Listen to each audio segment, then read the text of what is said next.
So I was born and raised going to church. I think like a lot of people, you go on Sunday with your family, Tuesday night, Wednesday night thing. And just kind of growing up, I don't know, I kind of just felt like I know what the Bible is saying, but I don't really know if like the promises in it are for me. And as I got older, I just kind of was like, yeah, like God's there, but kind of like over there a little bit. Sort of flash forward high school time-ish, I had this dream that God was like, you're going to be a nurse. And I was like, okay, yeah, that sounds good. And so I pursued that, but trying to get into nursing school is really difficult. And so I kind of took a detour, and I went to EMT school, I went to paramedic school, and I think like most people that become first responders, you just kind of like bury your emotions. You just like, whatever happens, happens, and you just move on to the next task, next patient. And that's just kind of how I lived my life for a while. And then I finally get into nursing school, and I finish school, and I start working, and it's all really great. But it's still really heavy. And I still just was like, God can kind of be like over there still. And then the pandemic hit and people kind of stopped going to church because, they were closed. And so I felt like, whatever, God can just kind of hang out over there and I'll keep working and doing my thing.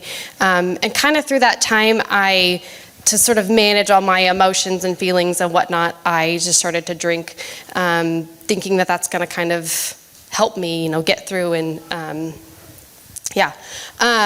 so let's see, flash forward September 2023. It's like 4 a.m. and my best friend's husband calls me, and I don't answer because I don't answer the phone at 4 a.m. And I go back to sleep. I wake up 6 a.m. I see that he left me a voicemail, so I call him back. And he says, hey, Haley was killed in a car wreck.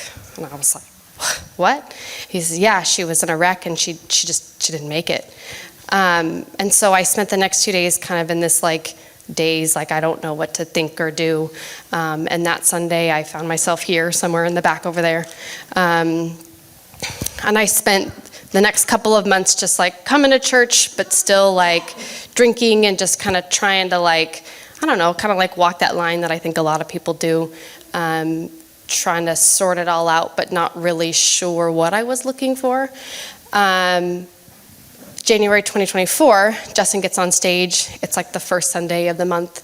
And he says, church, we're going to do this thing called the Daniel fast. And for those of you who don't know, it's like he's a character in the Bible, and his whole shtick was like, let's eat meat and vegetables. And I was like, I don't really need to do that, but that's cool.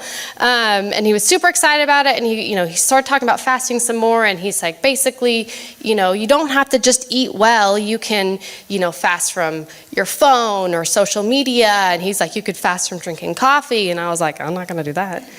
And he says, you could even fast from drinking alcohol. And I was like, oh, like that's it. Okay. Like you win. And so he said, we're not going to start it this week, but we'll start it next week. And I was like, you know what? I'll start it this week. So I'm like, a week ahead of everybody. And we'll give it 2 weeks and we'll see where it goes. And 2 weeks turned into a month, turned into 6 months, turned into 15-ish months now. And being able to be here every Sunday, getting to know people, getting more involved, and really just like, I don't know, like I've come back to church in a way that I guess I didn't realize that I needed. So I'm not much of a like verse person. I don't have one that I'm like, oh, here's a verse in my pocket, let me tell you. But as I was kind of preparing for this today, I stumbled across this one. So it's 1 Peter 5, 6 through 7. Humble yourselves, therefore, under God's mighty hand, that he may lift you up in due time. Cast all your anxiety on him because he cares for you. Awesome. Thank you, Moriah. Thank you so much.